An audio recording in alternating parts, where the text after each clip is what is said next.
We're here today with our good friend Sophfronia Scott. Sophfronia serves as director of the new low residency MFA in creative writing program at Alma College in Michigan. She holds a BA in English from Harvard and an MFA in writing from the Vermont College of Fine Arts. She began her career as an award-winning magazine journalist for Time and People. When her first novel, All I Need to Get By, was published by St. Martin's Press in 2004, Sophfronia was nominated for Best New Author at the African American Literary Awards and hailed by Professor Henry Louis Gates Jr. as potentially one of the best writers of her generation. Her latest novel is Unforgivable Love. She's also the author of an essay collection, Love's Long Line, and a memoir, This Child of Faith, Raising a Spiritual Child in a Secular World, which was co-written with her son, Tane. Her essays, short stories, and articles have appeared in Killen's Review of Arts and Letters, Saranac Review, Numero Cinq, Ruminate, Barnstorm Literary Journal, Sleep Magazine, NewYorkTimes.com, More, and O, the Oprah Magazine. Her new book, which we're going to discuss today, is The Seeker and the Monk, Everyday Conversations with Thomas Merton. It's being released today by Broadleaf Books. Sarah's taught at Regis University's Mile High MFA and Bay Path University MFA at Creative Nonfiction. She's also delivered presentations at the Yale Writers Workshop, Meacham Writers Workshop, Hobart Festival of Women Writers, and has spoken more often at the Writing for Your Life and Publishing in Color conferences than any other author. So it's always a pleasure to speak with you, Sophfronia, and congratulations on the release of this new book. Thank you. Thank you. I'm thrilled about it. It is an amazing book. And I know when you first told me that you were going to be doing this, I thought, oh my gosh, that is such a great idea. And it's a wonderful result too. We'll talk about that more. But before we get to, are there any particular parts of your background that you'd like to tell people more about? Well, right now we're actually in the throes of admission season. So right now I'm recruiting and reading applications for the Alma program that you just mentioned. It's a new low residency MFA in creative writing. It's a graduate program. And so I'm thrilled about putting together this artistic community. I'm absolutely thrilled about it. Our first residency is going to be at Alma in June 17th through the 27th. And I don't know if I told you this, but Joy Harjo, the U.S. Poet Laureate, is going to kick off that residency. Oh, wonderful. Good for you. Yeah, so I'm over the moon about all of that right now. That is so, yeah. Well, I mean, that's got to be a huge push to put together a program like that. Yes, but I have a strong vision. I know, I mean, from personal experience, earning an MFA changed my writing life. So to me, this is like paying it forward and getting to offer this opportunity to other writers who I know will benefit enormously from the experience. Yes, and I know you've got outstanding staff, participating. Oh, yeah, Karen Bender, who's National Book Award finalist, Kiese Lehman, another amazing nonfiction writer, Leslie Contreras-Schwartz, who is the Poet Laureate of Houston, just a fantastic faculty. So like I said, it's going to be a dynamic, diverse, energetic community. Yes. I'm anxious to talk with you after you've got it launched, just to hear, what your reactions have been to the first program.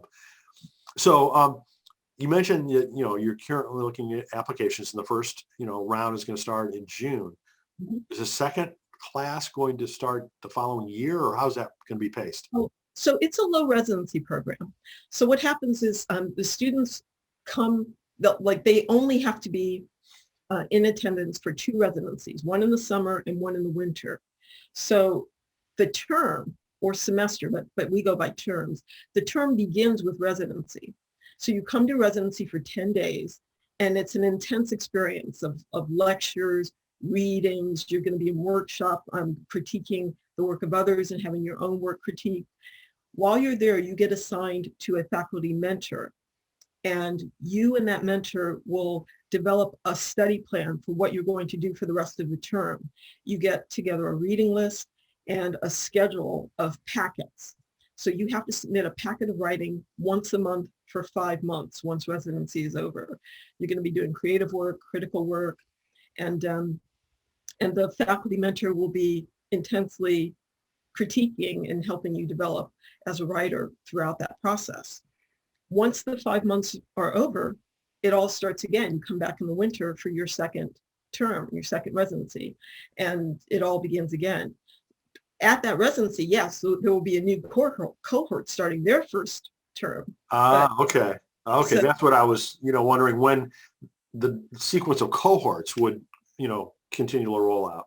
Yeah, it continues. So you'll have multiple cohorts, but at different phases in the program, but you're all there together. I see. Oh, that's cool. Really neat. And so to complete the MFA, how many terms is that? You have to attend 5 residencies, and it's a total of 2 years. Okay. Okay. So unless you do dual genre, if you decide to study 2 genres, like, for example, my degree's in fiction and nonfiction, then that would require an extra term, an extra. Okay, sure. Wow, well, that's so cool. I mean, it's, like I said, it's had to be a lot of work to structure all that and make it happen, but good for you. I'm very, very thrilled about you doing that, Sophfronia. Yeah. So let's get back to books. For those folks who are not familiar with Thomas Merton, maybe you could give a little bit of background about him first. Just showing the book. So Thomas Merton was a monk in the Catholic Church, and he entered the monastery as a very young man in the late 1940s. And he was a writer before then, young man trying to get published. And he thought he was going to leave that behind once he entered the monastery. But when his superiors realized that he could write, they thought that this would be a good thing. They wanted him to continue writing and to write for the church. And it all started with his autobiography, The Seven-Story Mountain. Well, that turned out to be a raging success. It made him famous. And so they was like, okay, just keep doing it. And he wrote many, many, many books. The Sign of Jonas, Conjectures of a Guilty Bystander, New Seeds of Contemplation, just rolling out all of these books. And his first several years were books of a more spiritual bent. But as he became more engaged with the world, he started writing about social issues, about the importance of peace as the nuclear war situation was revving up in the 1950s. He wrote about the civil rights movement in the 1960s. So he was a powerful voice and was very much out there. People knew who Thomas Merton was.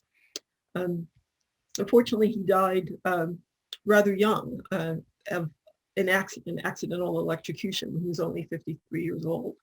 But he wrote so much that his work still reverberates today. And what he wrote, as I talk about in my book, was so prescient that it's all relevant. Like, he writes as though he could be writing today, because we're still dealing with so many of the things he wrote about.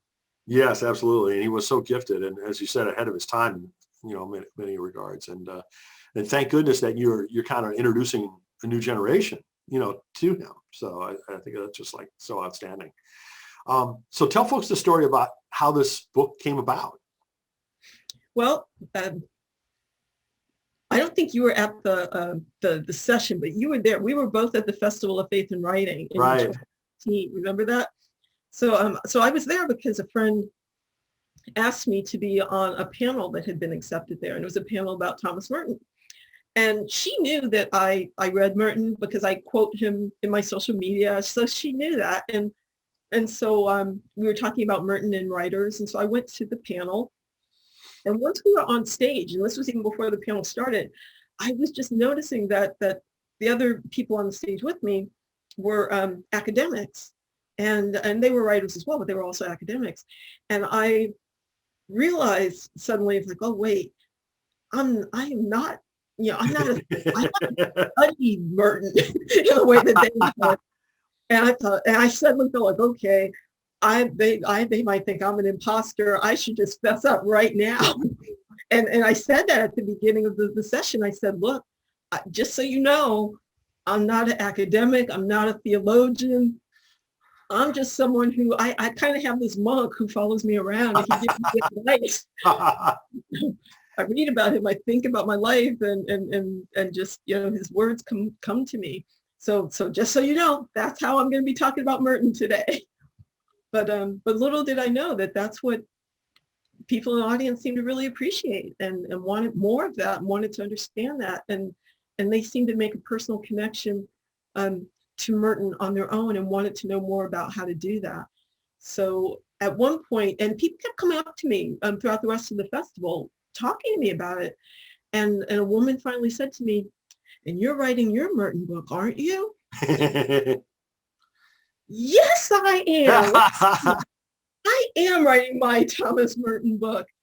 But and I realized right away then I did have something to say, and it could be a different book, because so many books about Merton are academic, or they're theological books, or they're literary criticism books. I can write about this from a very personal level. I just have to figure out how to do this so that it is relevant and people can read their way into it. And it took me a while to wrap my head around that. But once I did, I was on my way.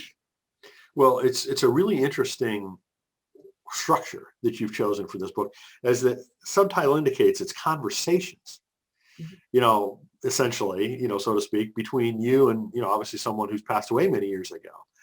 So tell us about how you decided to write the book that way. Well, it's sort of what's in my head anyway, that especially when I'm reading his journals. So to me, and this is the way I write anyway, that I write as though I'm writing to you. I write as though I'm writing to one person. So I'm reading his journals and reading them as though he's talking to me. So there are just times when I'm talking back. Right? Oh my gosh, it's like, man, Thomas, you don't even know, what is this? And so I thought, why don't I just try to capture that on the page of my dialogue, my back and forth with what I'm engaging with. And so that's how it came out, right? And to share with you what's running through my head. I think that's so cool, because when we're reading a book, that's kind of we're all reading it, right? I mean, whoever the author is, you're kind of saying to yourself, okay, that makes sense, or I never thought of it that way, or I don't agree with that, or whatever, I mean, so I just think it was neat to see your, thoughts alongside his. It's just a really compelling way, I think, to dive into the guts of it. Yeah.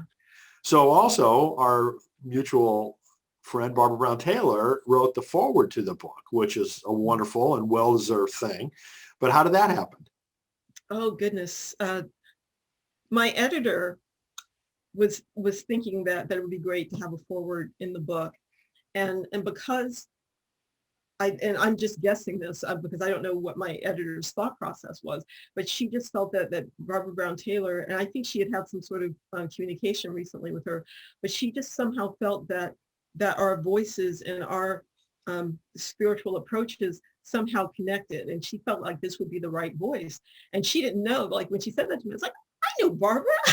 Like, I have no problem asking Barbara to write this forward. I would be so honored if she would do that. And of course she was Barbara was so gracious, and she did it. And I loved her words. Absolutely. Absolutely. They were really great. So in researching the book, you not only read, a lot, you also visited the Thomas Merton Center in Louisville and the Abbey of Gethsemane in Kentucky, where he lived. Also not far from Louisville. Yeah. And also St. Edmund's Lake. Yes. So how was those experiences, to visit those locations where that he had spent so much time? Yeah. Well, it was a little fraught, because I almost didn't go, Brian, because that was a tough time. This was December 2019. And actually, my mother had died just the month before. Oh, goodness. And gosh, Brian, the Madeleine L'Engle was that was in November. Right. So my mom, I'm not sure I shared that with you. My mom died that same weekend. So so I found out that she died the morning that I had to do my presentation at the L'Engle. so that was a fraught couple of weeks because I went to Ohio right after that, her funeral, and then I was scheduled to go to Kentucky just like the following week in early December, Wow. and I almost didn't go. I just felt like I don't know if I can handle this. I'm tired. I've been traveling, and I thought I would put it off into the spring. But something told me, it's like, maybe this is what I need. Maybe I do need to go to a monastery and just sit. And so my original thought was, yeah, I was going to go and think about the book and work on the book.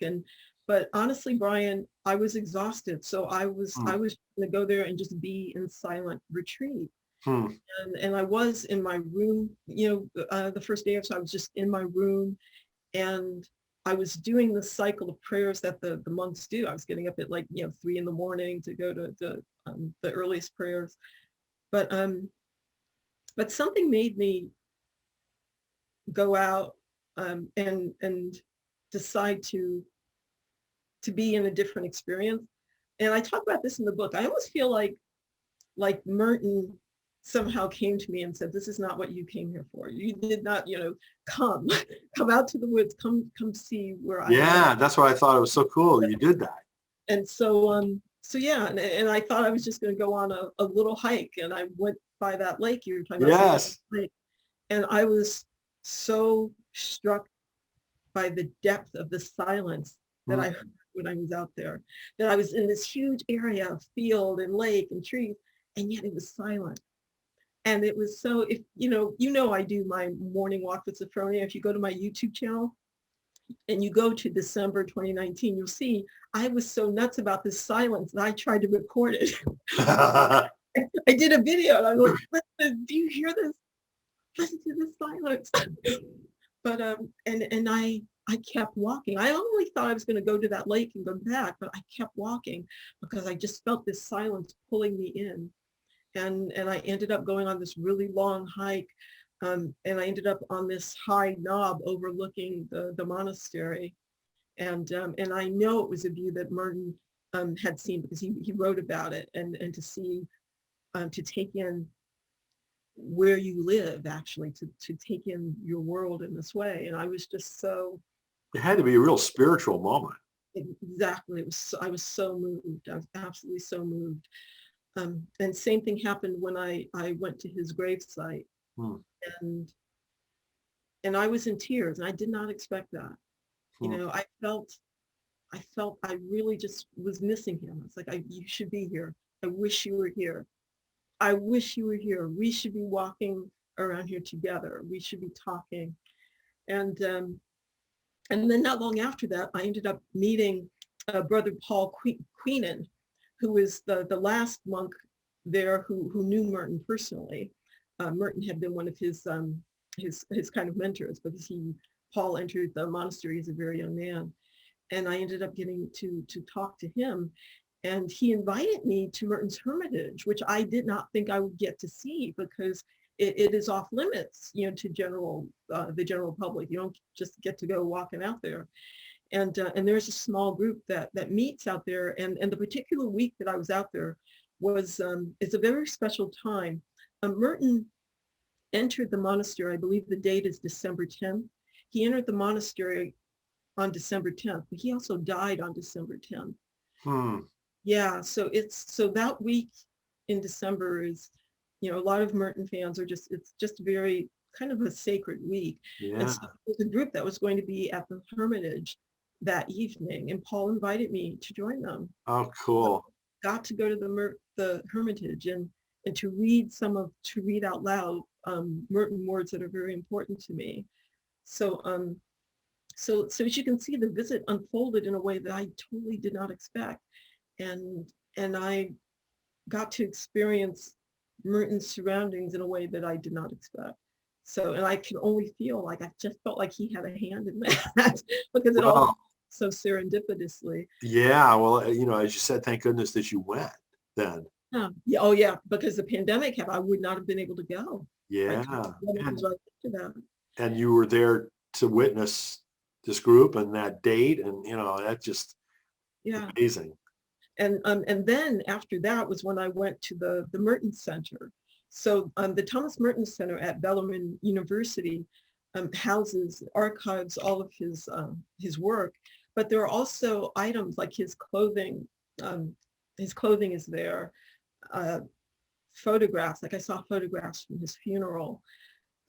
I saw pages from his handwritten journals, right? So those were items that just really connected me to him. And I was really grateful to be able to see that, just to contemplate that jacket, to see that jacket that I've seen in so many pictures, and there it is. Yes, exactly. Oh my goodness. What an experience that you had. I mean, this whole project, the visits, diving into his work, that's just really amazing, Sophfronia. One of the things that you mentioned earlier is that, he was kind of originally known as this, very quiet, private monk, but became very vocal later in life relative to the Vietnam War, nuclear weapons and everything. Can you tell us more about that? Well, some of this stemmed from this moment of epiphany, right? He had this epiphany in like the late 1950s. He was standing on the corner of 4th and Walnut in Louisville. And there's actually a marker there. It is the only historical marker that marks a spiritual event in this country. Wow. There's a marker there, and it describes, Thomas Merton stood here on this date, and he had this epiphany that he was not separate from everyone, like off in his monastery separate, that he was still and just naturally connected to all of humanity, that we are all one. And he felt a tremendous love from that connection, and that made him realize that he had not only permission, but out of necessity, that he had something to say about things going on in the world, and that he really should write about it, and that he could, and he did. He started doing that, not without some pushback from the church, right? Because there were certain things that they would censor, because like they were saying, this was unbecoming of a monk to write about peace, right? Right. But he persisted. He persisted because he felt like this is what he should be doing. Good for him. So previously, you and I talked a little bit about the relationship that you had with your editor on this book. You want to kind of give a little bit of a flavor of that? Valerie Weaver-Zerker at Broadleaf Books. She was the acquiring editor on this project. And, I already told you, this was a confusing book in the first place, that I'm basically trying to translate this thought process. And I came to it knowing that I was going to write about very specific topics. I knew I was going to write about ambition, materialism, race, activism, love, death.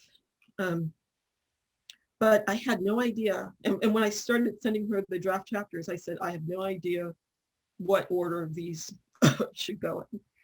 So two things that she was constantly contributing. Number one, she was making sure that that I didn't go too deeply into my head in terms of talking about my experience with Merton, that I wasn't shutting the reader out when I was having these conversations. So she made sure of that. But the other thing that I felt was just hugely vital was that she reminded me that a lot of people don't know who Merton is, especially millennials, and that I would be introducing him to them. And she came up with this idea that maybe we should order the chapters along the lines of Merton's biography, so that we are telling the story of his life, even as we're addressing each of these issues. And I just thought that was absolutely brilliant. And yes. Immediately, I was like, yes. I said, yes, we can do this, because we can talk about materialism. We can talk about what he left behind when he first came to the monastery, all the way to, the death chapter will obviously come at the end when Merton dies. And it's like, yeah, this can work. And so I absolutely, dove into it like that. And I think it works. Absolutely. Absolutely. It's really, multiple trains going on in parallel. That was just really cool. So I realize the book is just coming out today, as we're recording this. How have the pre-orders and the reception and everything else gone so far?